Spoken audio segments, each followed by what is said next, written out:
When you support your local small businesses, it helps keep your neighbors employed, helps kids save for college, and strengthens your community. And Town Square Media South Jersey puts local businesses in the spotlight. First Bank of Sea Isle City, Cape County's community bank. Dr. Lyle M. Back for everything from skincare to cosmetic surgery. Go to ilovelylback.com. Egg Harbor Independent Branch Leader at Charles Schwab in the Consumer Square Shopping Plaza. Filling Marble and Tile Outlet, Philadelphia Avenue and Route 30 in Egg Harbor City. Visit fillingmarble.com. Intuitive Women's Health in Summers Point, accepting new patients. Schedule an appointment today online at intuitivewomenshealth.net. East Coast Roofing, Siding and Windows, services all of South Jersey. If you call, they'll show up. Call East Coast today at 609-646-1444. Online at eastcoastroofing.com. Thank you for supporting your local businesses. From Town Square Media, South Jersey. Home of the Eagles, Sixers, and Flyers. WENJ, WENJHT, Millville, Atlantic City, 97.3 ESPN.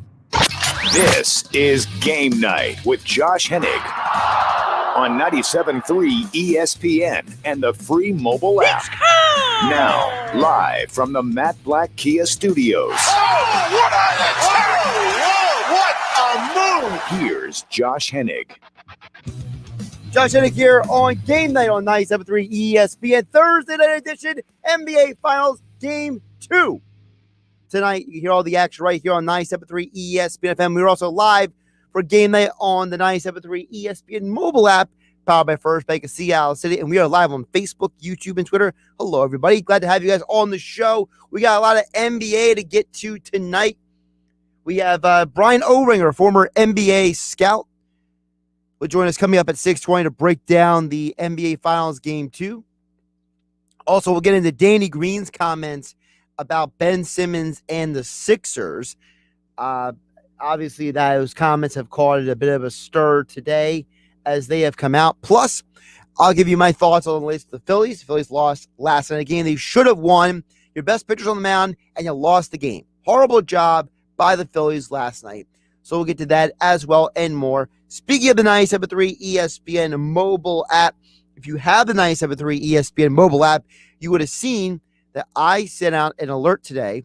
So this is the first week for Top 10 Thursdays, and I gave you guys my Top 10 Thursday this week, the greatest NBA players to never win an NBA championship. Top 10 players. 2 Sixers make the list. And the number one on the list might be a little controversial. So if you get the 97.3 ESPN mobile app, you got that alert today.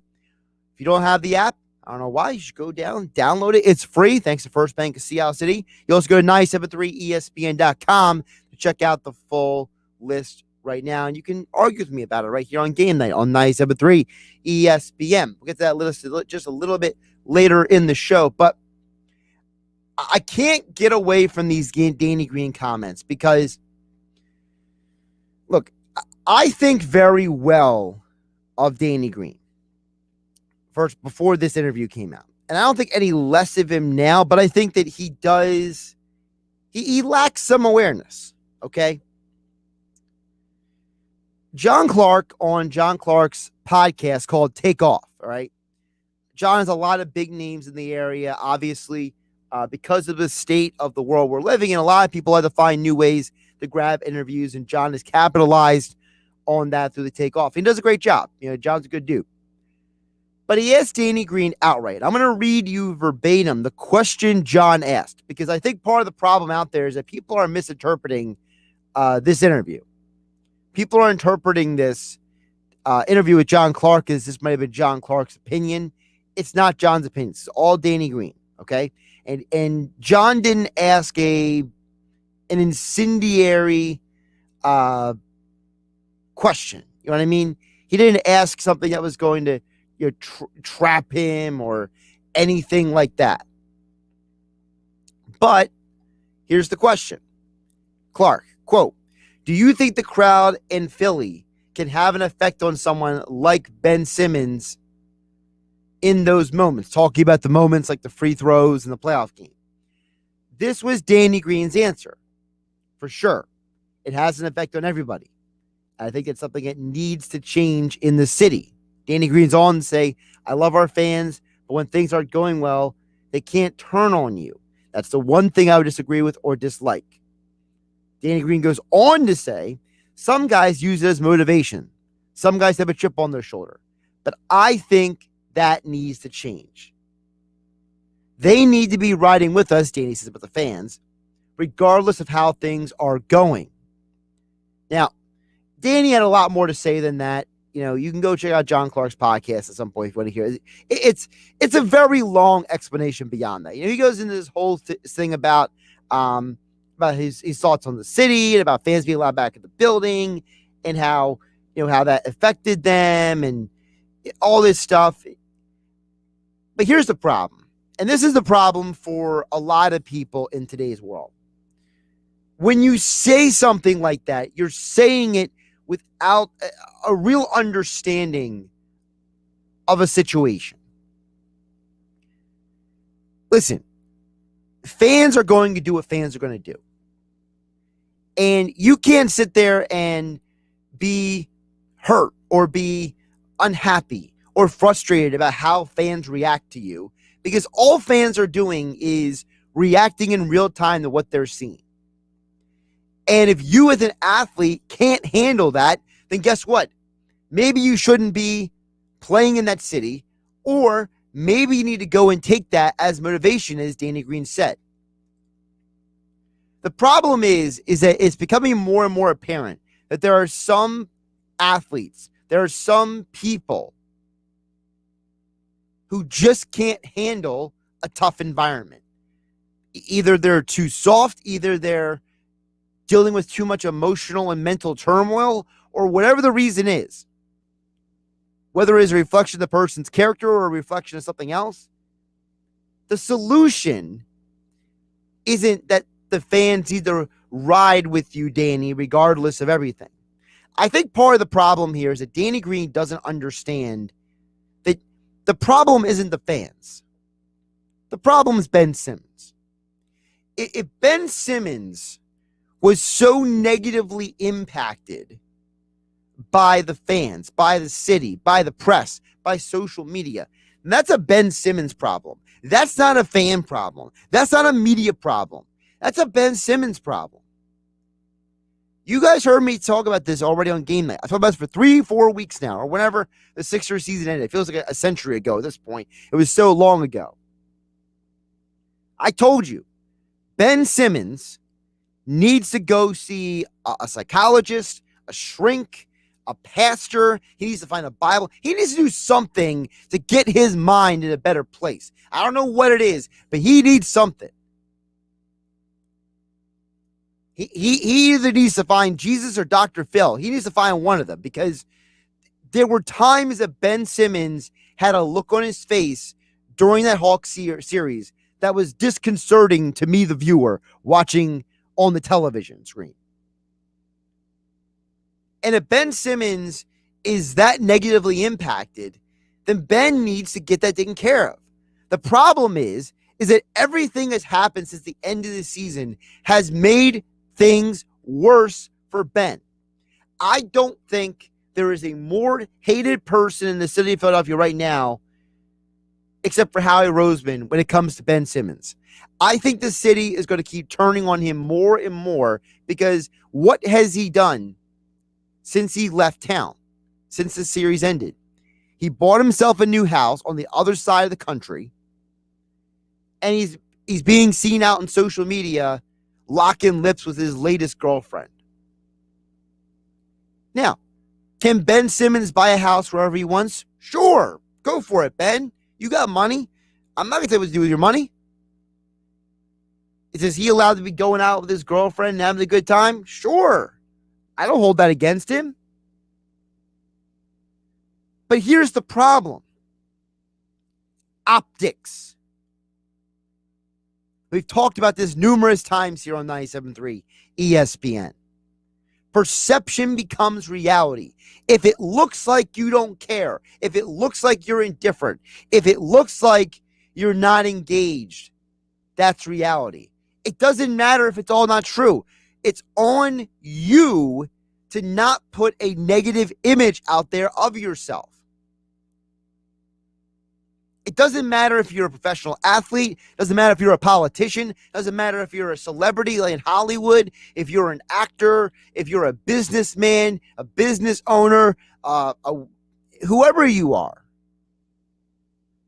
It doesn't matter what walk of life you're in. The more visible and the more well-known you are, to the higher standard you will be held.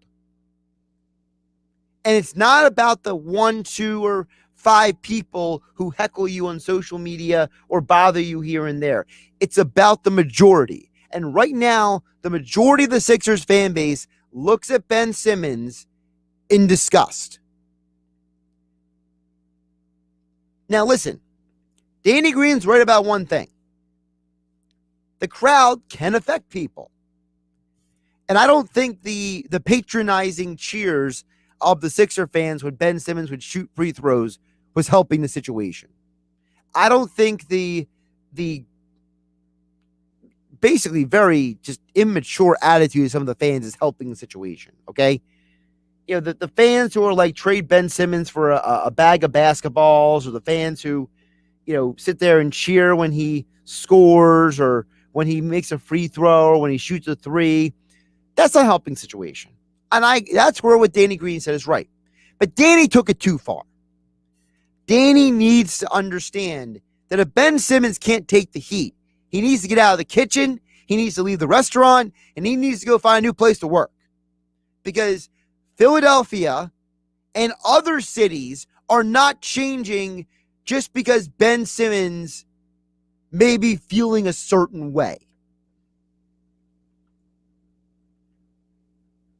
If you can't take negativity and turn it into positivity, then either that's a you problem, like you have a problem and you just can't handle things, or you need to go get help for it.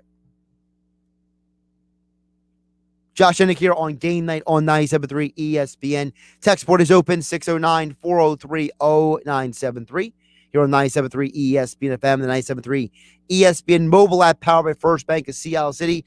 609-403-0973 is the text board. We're also live on Facebook, YouTube, and Twitter, where you can watch the show and comment. We get to your comments, as we do always, a little bit later in the show right here on 97.3 ESPN. Danny Green can say whatever he wants. But Danny Green is not living in the real world. Look, Danny Green has never played in a place like Philadelphia, New York, Chicago, Boston, outside of this 1 year for a full season. He played in LA, where half the year was played under pandemic conditions and fans weren't even in the building. And I don't even know if I consider Los Angeles Laker fans, you know, diehard fans. They're more like fair weather fans. They're there for the spectacle. They're not there for the basketball as much. But you go to these other cities where the fans live and die. They give their every waking breath to these towns, these cities, these cultures. These environments are called blue collar for a reason. Pittsburgh, Philadelphia, New York, Boston, Chicago. You know why they're diehard fans of these cities? Because this is all they have. They don't have the beach in Miami. They don't have Hollywood in California, okay? They don't have the amazing golf courses down in Phoenix. They don't have, you know, all the different things that are in the different cities, okay? When it's the dead of winter and you don't have a vacation spot, hot spot to go to, you turn on the TV and they want your team to lift you up a little bit. And if you're the person watching at home, or you're the person buying tickets, or you're the person who's investing your energy into this team, you're allowed to have the opinion that Ben Simmons should make free throws because he's paid to be a professional basketball player. And if Ben Simmons or any other athlete like Carson Wentz can't handle an environment, you know, the whole thing with Carson Wentz was, well, you know, they drafted Jalen Hurts and it affected him. Oh, well, you know, Carson Wentz, you know, the reports were that he wouldn't take criticism from people. He didn't like people criticizing him, that he would argue with people. If you can't handle it, leave. Don't be here. And if you're serious about being great, if you're serious about putting your best foot forward, if you're serious, you got to give the presentation that you care. Joel Embiid, a week after the Sixers are eliminated from the finals, he vacations down in Margate. He's walking down the street. Ben Simmons runs away from the Northeast as soon as possible. It's not a good look. It doesn't matter if Ben Simmons is right now shooting 500 free throws in a gym where nobody can see him. Because at the end of the day, if he doesn't show up on game day, no one cares.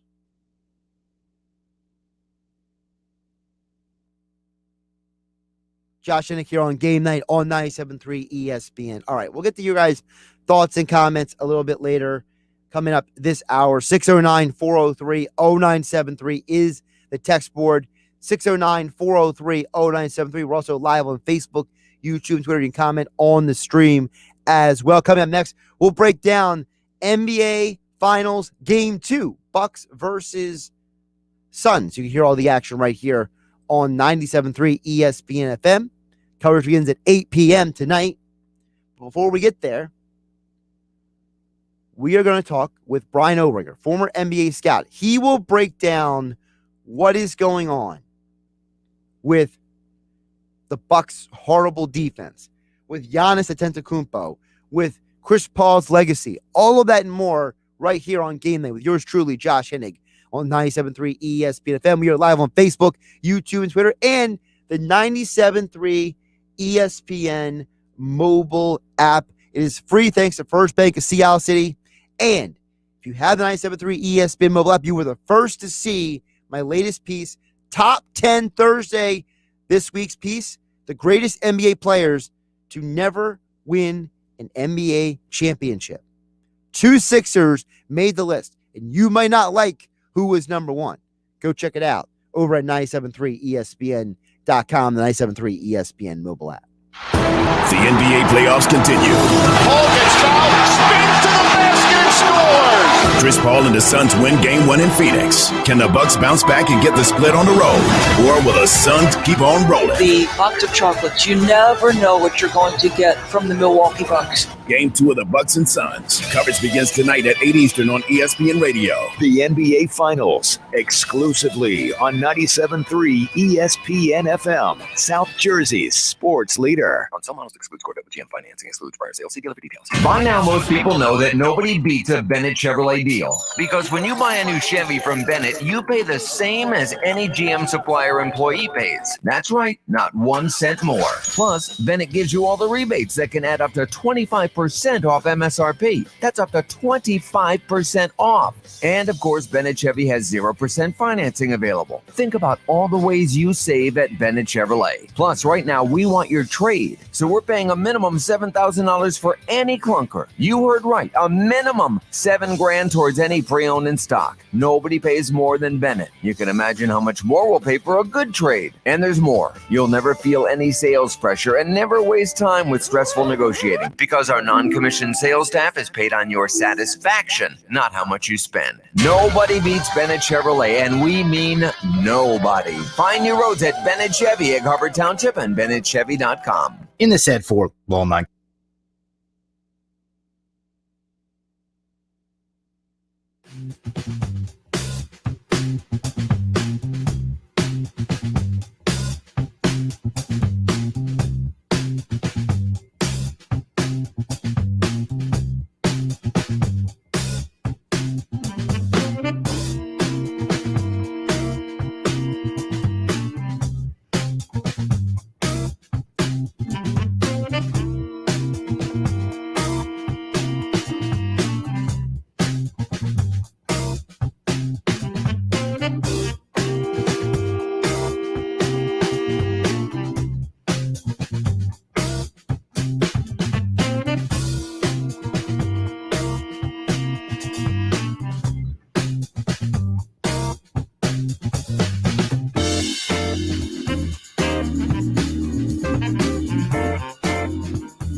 Are wasps, ants, or carpenter bees bugging you? Viking Pest Control can protect your home or business this summer. For a limited time, new customers save $50 on any service. Get a fast, free quote at VikingPest.com. You're listening to Game Night with Josh Hennig on 97.3 ESPN and the free mobile app. Josh Hennig here on Game Night on 97.3 ESPN. The NBA Finals Game 2 here, all the coverage right here at 8 o'clock right here on 97.3 ESPN. And joining us right now here on Game Night, he is back. He is Bryan Oringher, Scout with Bryan on Instagram. Also, the new Twitter handle is @OringherNBA. Don't forget the Patreon content, Scout with Bryan, for all the deeper analysis and information that you want to have. Bryan, how you doing today? I'm good, Josh. Always a pleasure. I always appreciate you jumping on. And the biggest thing that I took away, and I want to hear your opinion about this from Game 1, is and this is something that I'm just trying to wrap my head around, but it feels like, I'm not trying to be insulting to the Bucks, but it almost feels like there are times they forgot how to play defense. So how does a team like the Bucks, with the players that they do, end up in the situations that they did in Game 1, where you have Brook Lopez on an ISO on a guard like Chris Paul, or a situation where you have guys getting free runs to the basket? How does a team like the Bucks have that happen to them? Yeah, well, first and foremost, I mean, they definitely didn't play hard enough. They didn't play well enough. I mean, they didn't come with the necessary intensity for Game 1 of the NBA playoffs. And, that includes even Giannis, who I thought defensively didn't play a very good game, only played 35 minutes as well. I know he's got the injury and monitoring him a little bit, but he wasn't good, quite frankly, defensively. And the biggest issue is, I mean, Brook Lopez his analytics always look great in the regular season because he can play, just stand under the rim and protect the basket. But when you have guys like Booker and CP3, who are, incredible mid-range players as well, it makes the scheme have to be entirely different. And, the Bucks tried switching to, instead of playing that drop where Brook's so far back, and even with the switching, he wasn't very good at that either. So there's not really any perfect answer with him out on the court. And, I think Budenholzer is going to try some new things tonight to try to maybe hide him or keep him out of the game entirely. Now, we know that this is now 3 straight series the Bucks have lost Game 1. So is it just as simple as the Bucks need a game or two to make an adjustment? Should they have played better in Game 1? What goes into a team losing that many Game 1s in a postseason series and then they end up in the NBA Finals? Yeah, I think every series there's a little feeling out period. It takes a while for teams to get to know each other. By Game 3, Game 4, teams, they know each other inside and out. They really understand exactly the schemes, what they need to be doing, so on and so forth. So there was definitely a little bit of a feeling out. I mean, it's not easy to start against a team, especially cross-conference, that you've only played twice all season and just don't really know very well, quite frankly. So I wouldn't be too concerned if I was them. I mean, like I said, that there was definitely some moments where I thought their effort wasn't good enough, and Bud, I'm sure, will have gotten into them a little bit yesterday and today. But overall, I think, they're still in good shape to have at least tonight be a really good game. And, you steal one in Phoenix and then go back home, and you still have a pretty good chance to make it a good series. So definitely wouldn't overreact, although Game 1 certainly disappointing. Now, you have over there on your YouTube, Scout with Bryan, also on Instagram, details and information as well on the Patreon page about Giannis having to play better. Give folks an idea of one of the things that stood out to you the most that he has to do better in Game 2 to help the Bucks win. Yeah, so the Bucks,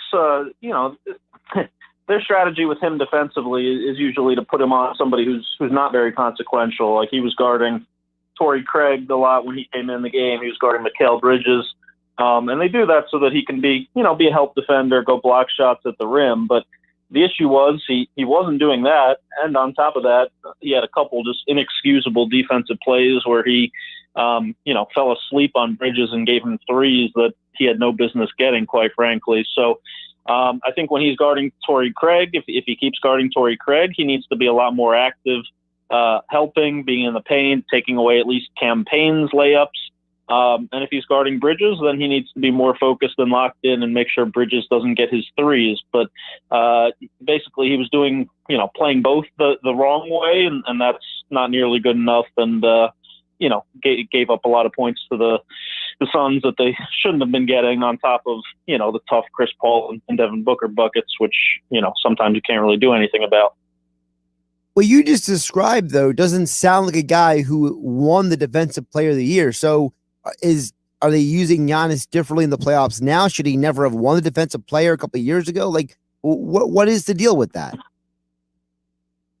Yeah, and then in my opinion, he never should have won Defensive Player of the Year. I mean, he's a good help defender. He's obviously a freak athlete. The block, towards the end of the first half, incredible. But yeah, I mean, he's never been able to guard the Durants, the Hardens, the little guards. And yes, he is 7 feet, and it's harder for a guy like that to do. But to me, the guys on the Bucks, like Holiday, Middleton, they've always had the tougher job. They've always been the guys that have to guard the elite scorers. And yeah, Giannis just usually guards somebody who's pretty much just a shooter. When he does that, great. Yeah, he's a good defender. But in game one, he definitely didn't do that even that well. And so that made him a pretty poor defender. So we'll see. Maybe they might play him at small ball 5 some more tonight. They might, instead of playing Brook Lopez, let him switch onto Chris Paul and Booker and guys like that. And, we'll see how he does in those situations.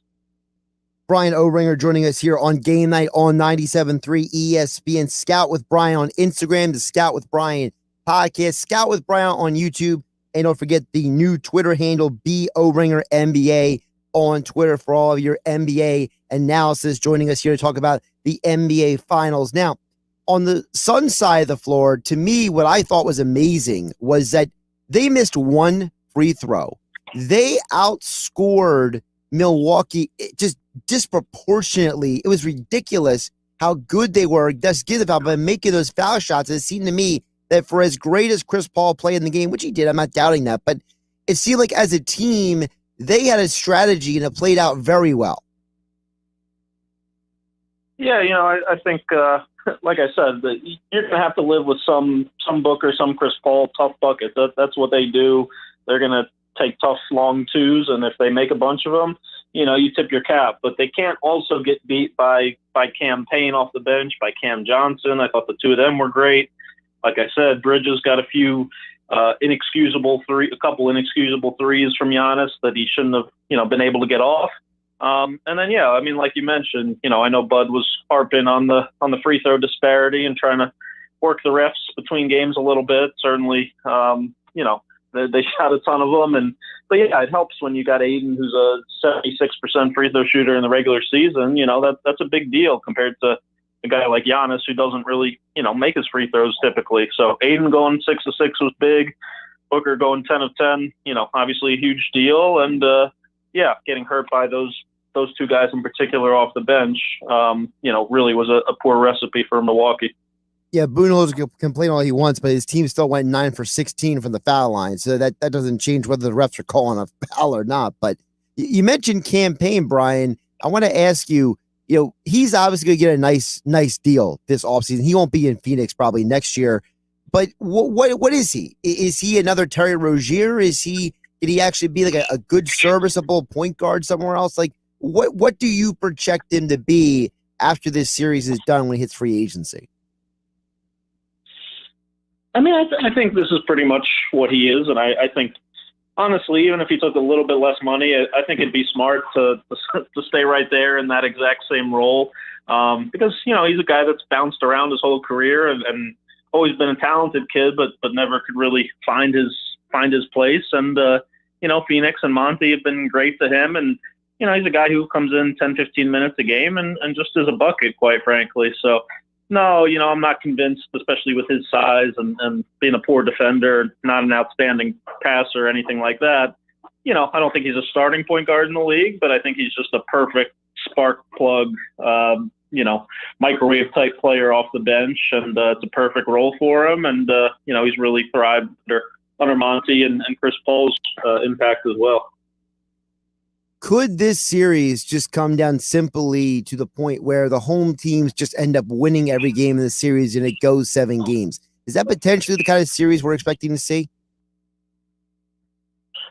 I think it definitely could go 7 games. I wouldn't be shocked, to be honest, if it, went something like Milwaukee wins tonight and then, Phoenix manages to split in Milwaukee as well. I think maybe that's a little bit more likely. But yeah, I don't think this is the Suns in 4 scenario, anything like that. I think Milwaukee's, as long as they can stay healthy, still going to put up a good fight and, has a good chance to make this a really interesting series. And, I think my initial pick was Phoenix in 7, and right now I'm going to stick with that.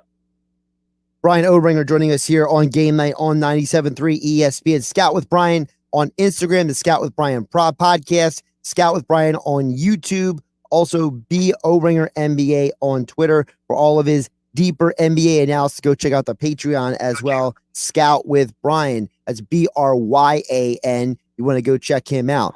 Now, Bryan, looking ahead, obviously this is a big series for 2 players. Chris Paul, Giannis Antetokounmpo. You have 2 guys. They have nice resumes. Chris Paul, he's got that, but before he got to the NBA Finals. Giannis, 2-time MVP, but he has no ring yet. Which player of those 2, if they lose this series, does it have more of a negative impact on their resume?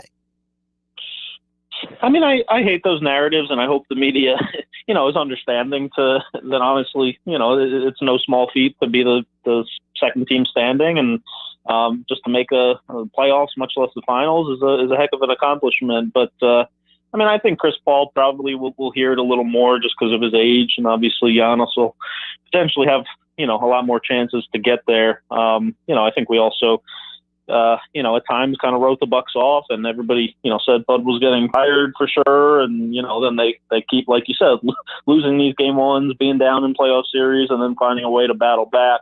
So I think Milwaukee has a little bit of a built-in excuse of that, of Giannis's injury, obviously, and his youth for sure. Whereas Chris Paul, this might be his first and only chance at it. He's not going to have many left in all likelihood. So I think he definitely wants to get this done at this stage of his career. And, if they choke a lead away or something, you can bet, that narrative about him will come back a little bit. So we'll see. Is there a bit of a vibe around the Suns, maybe like we saw like a decade ago when we had Dirk Nowitzki in the NBA Finals? It's almost like, the team rallies around the older veteran who hadn't won a ring yet. It does have a little bit of that kind of vibe, does it not? Oh, for sure. I mean, I think everybody in the league, even LeBron tweeting about it, tweeting support of Chris Paul.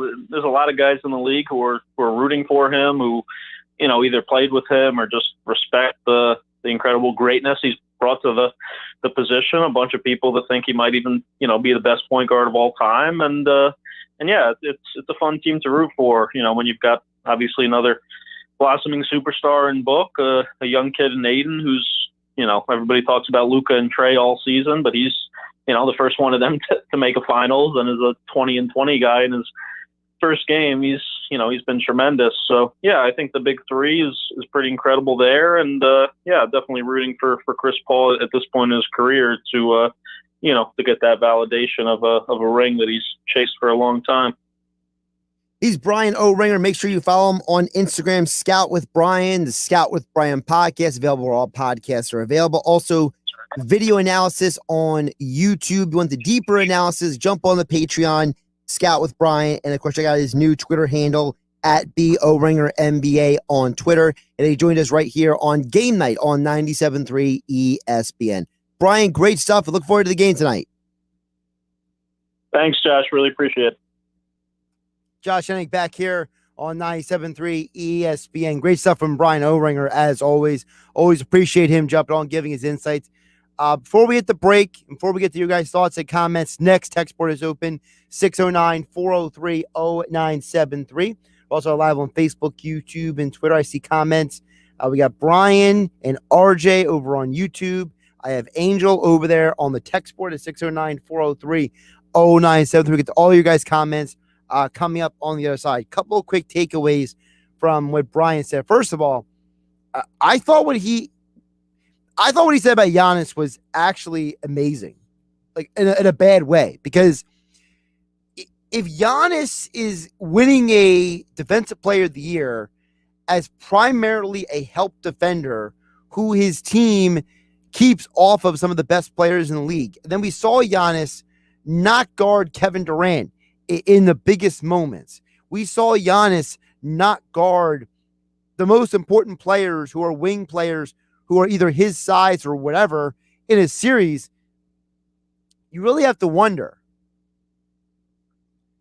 man, is that guy just kind of like a defensive fraud? I hate saying that because I love watching Giannis play. I love the way he plays. But, when Bryan says that, it really makes you wonder. You start thinking back in your mind about all the times Giannis didn't guard Kevin Durant or James Harden, and all the times that Giannis didn't guard LeBron James when the Bucks have played LeBron's teams, or when, Giannis wouldn't play Kawhi Leonard, back in the day, when he was in Toronto in those conference finals. So you kind of start wondering, is Giannis really as great of a defensive player as we thought? And, no offense to Giannis's legacy, but I think that Giannis, I was talking about perception is reality. The perception may be becoming that Giannis is maybe just an okay defender. And if he didn't deserve to get that Defensive Player of the Year, then it makes you kind of look at Rudy Gobert winning Defensive Player of the Year instead of Ben Simmons. And it makes you really wonder, do the voters who vote for Defensive Player of the Year actually know what they're looking at? Like, are they just clueless about any of this? Like, how can you vote for someone who's a great help defender as a Defensive Player of the Year? That's a bad look. So that was that's the one that took away. The other thing I took away from it is he thinks this series is going 7 games. And I picked the Suns in 6 to win this series, but I think tonight's going to tell us a lot about how far this series is going to go. So I'm very curious to see what happens in tonight's game, because if they win tonight, the Bucks, I think this series can go 7. If the Suns win this game tonight, I think it's going to be Suns 2-0, Bucks tied up at home with 2, and then the Suns win the last 2 games of the series. I think that's probably how it'll go otherwise. So definitely looking forward to the series tonight. Game number 2 tonight, right here on 97.3 ESPN FM. Coverage begins at 8 p.m. All right, as promised, coming up next with your guys' thoughts and comments right here on Game Night on 97.3 ESPN FM. 609-403-0973 is the text board. We're also live on Facebook, YouTube, and Twitter with your guys' comments next right here on Game Night with yours truly, Josh Hennig, at Josh Hennig on Twitter. Don't forget about the 97.3 ESPN mobile app for your Phillies, Sixers, Eagles, Flyers, and high school sports coverage and more right there on the 97.3 ESPN mobile app. It's free thanks to First Bank of Sea City. The NBA playoffs continue. Paul gets fouled, spins to the basket and scores! Chris Paul and the Suns win Game 1 in Phoenix. Can the Bucks bounce back and get the split on the road? Or will the Suns keep on rolling? The box of chocolates, you never know what you're going to get from the Milwaukee Bucks. Game 2 of the Bucks and Suns. Coverage begins tonight at 8 Eastern on ESPN Radio. The NBA Finals, exclusively on 97.3 ESPN FM, South Jersey's sports leader.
Some models excludes Corvette with GM financing, excludes prior sales. See dealer for details. By now, most people know that nobody beats a Bennett Chevrolet deal. Because when you buy a new Chevy from Bennett, you pay the same as any GM supplier employee pays. That's right, not 1 cent more. Plus, Bennett gives you all the rebates that can add up to 25% off MSRP. That's up to 25% off. And of course, Bennett Chevy has 0% financing available. Think about all the ways you save at Bennett Chevrolet. Plus, right now, we want your trade. So we're paying a minimum $7,000 for any clunker. You heard right, a minimum $7,000 towards any pre-owned in stock. Nobody pays more than Bennett. You can imagine how much more we'll pay for a good trade. And there's more. You'll never feel any sales pressure and never waste time with stressful negotiating because our non-commissioned sales staff is paid on your satisfaction, not how much you spend. Nobody beats Bennett Chevrolet, and we mean nobody. Find new roads at Bennett Chevy, Egg Harbor Township, and BennettChevy.com. Now, more Game Night with Josh Hennig on 97.3 ESPN and the free mobile app. Josh Hennig here on Game Night on 97.3 ESPN FM. The 97.3 ESPN mobile app. We are live on Facebook, YouTube, and Twitter where you can watch the show. Your guys' thoughts and comments coming up right after this. We hear from my friends over at FanDuel Sportsbook. Listen, we've all had that dream. Tie game, bottom of the ninth, bases loaded. Well, on FanDuel Sportsbook, you get more than one shots to swing for the fences. Because FanDuel is letting you place your first bet risk-free. That's right. New users get up to $1,000 back in site credit if your first bet doesn't win. There's a reason why FanDuel Sportsbook is America's #1 sportsbook. The app is simple to use, and they've got great odds in all different betting markets, unique and fun bet types, like my favorite, the same game parlays, and for the always-on promotions, that you get more action out of every game day. So download the FanDuel Sportsbook app, sign up with my promo code Hennig to get on all the action. That's promo code Hennig with FanDuel Sportsbook and the FanDuel Sportsbook app. Must be 21 or to play and present in New Jersey or PA. First online real money wager only for risk-free bet. Refund issued as non-withdrawable. Site credit that expires in 7 days. Restrictions apply. See full terms at sportsbook.fanduel.com for all the details. Gambling problem, call 1-800-GAMBLER. And listen, with UFC this weekend, this might be a great opportunity for you. If you ever try FanDuel Sportsbook, get to try that first bet risk-free. Because, listen, whenever there's a UFC fight, you know that I love getting in on the action, okay? It's what I do. It's what I love. And when you look at this weekend, I never looked at McGregor and Poirier. But you know what? You know what the real value might be? Your first bet risk-free. You know, that Gilbert Burns, he fought for the title, and he lost in a tough way to Kamaru Usman. And he claims that he is coming back to get a rematch. That might be a nice underdog for you to place your money on. He's the co-main event of UFC 264. So, risk-free bet, there you go. Promo code Hennig with FanDuel Sportsbook. All right. Your guys' thoughts and comments. Text board 609-403-0973.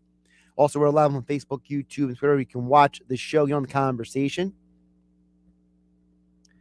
Bryan on YouTube, Bryan Brooks chimes in and says, Danny Green hasn't watched this guy, Ben Simmons, talking about, cost this team games the last 4 years in the playoffs. You're right, Bryan. I think it's part of the problem. I think Danny doesn't have enough context when he says that. And I think Danny, listen, this situation feels a lot like the Carson Wentz thing. It's like nobody wants to say anything bad about Ben Simmons. Nobody wants to come out and just lay it on the carpet. No one wants to just put it down and be like, Ben, he's got a problem. Ben, he can't do this. It's like they're all afraid to speak ill of him.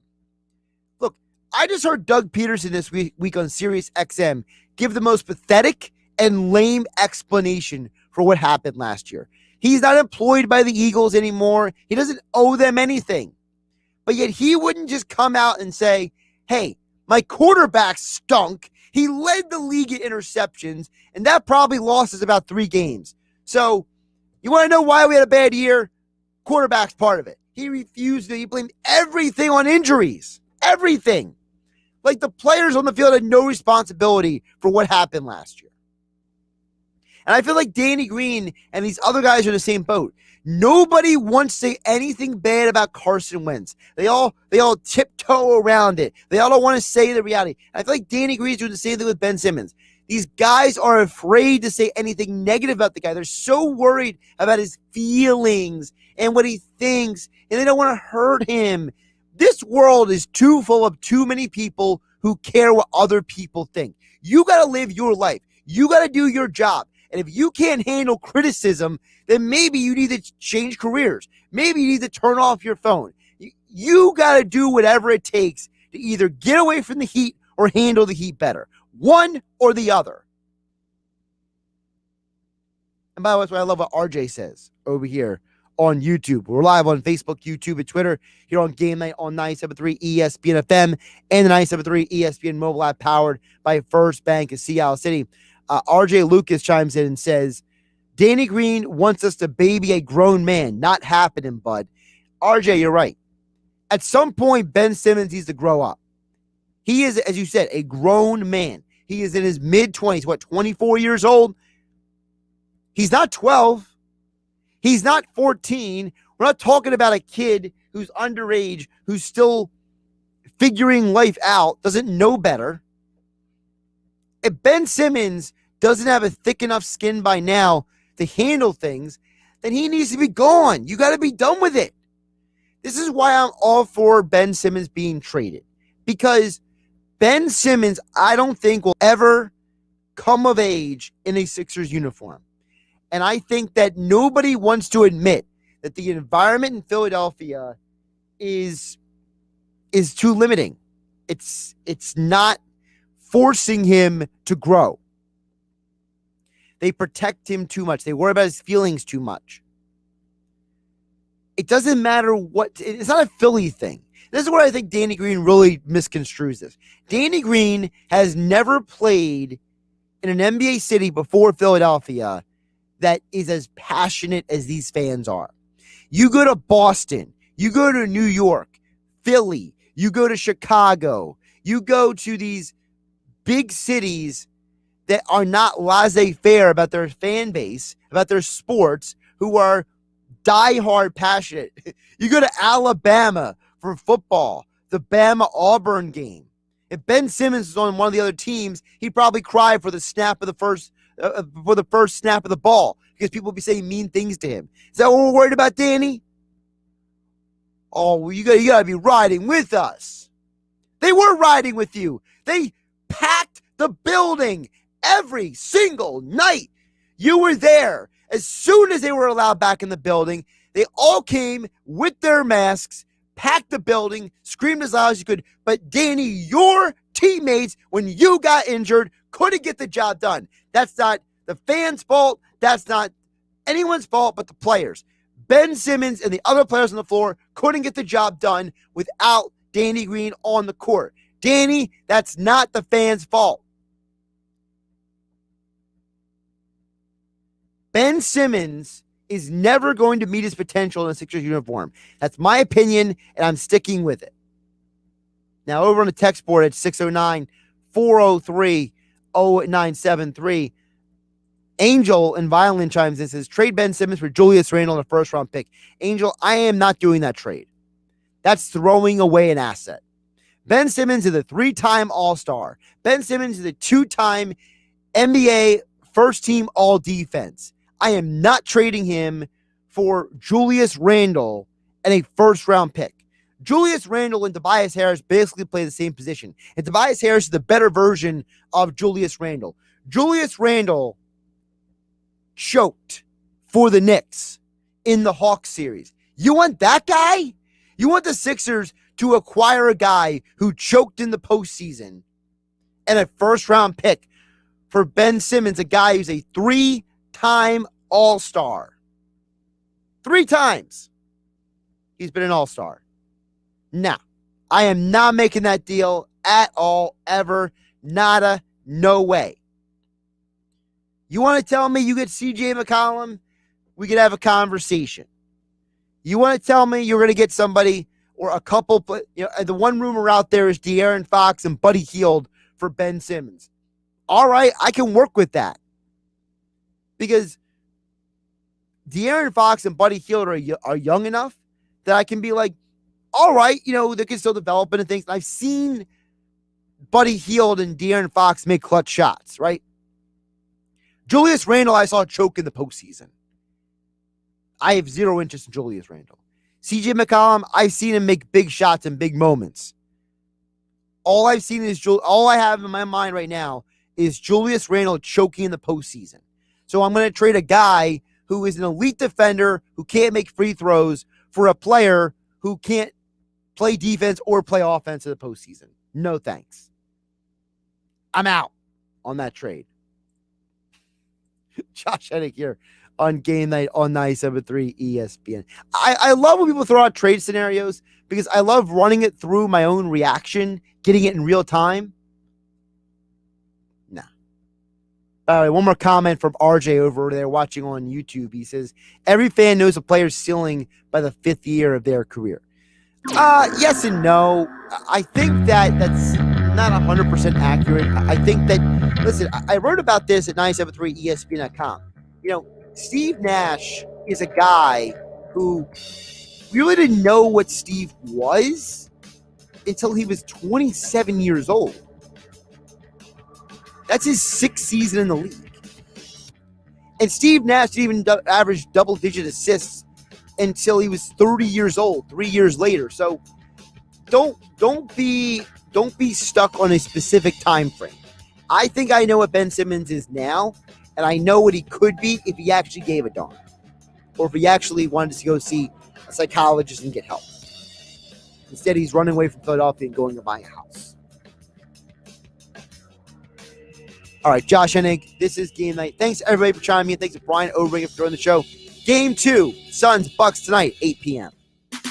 Health Update with Robin Stoloff. Learn more, live better. It's time to get your grill on. What's summer without a cookout? If you're hosting a get-together, you want to make sure you do it right. Here are some tips from the grill company Weber. Preheat the grill with the lid closed for 10 to 15 minutes. It loosens any bits of food on the grate and makes for more even cooking. Keep the grill clean to keep food from sticking. It's easiest to clean with a stainless steel brush while it's still hot. Put oil on the food, not the grate. Keep the lid down while cooking to sear the food, speed cooking time, and prevent flare-ups. If you're using a charcoal grill, skip the lighter fluid. Who wants foul-smelling chemicals under their food? Chimney starters and lighter cubes are much cleaner and more effective. Finally, use a grill thermometer to make sure your food is cooked properly. Following a few simple grilling guidelines will make for fun, safe, and delicious barbecues all summer long. I'm Robin Stoloff for Health Update. Health Update with Robin Stoloff, empowering you to live a healthier life.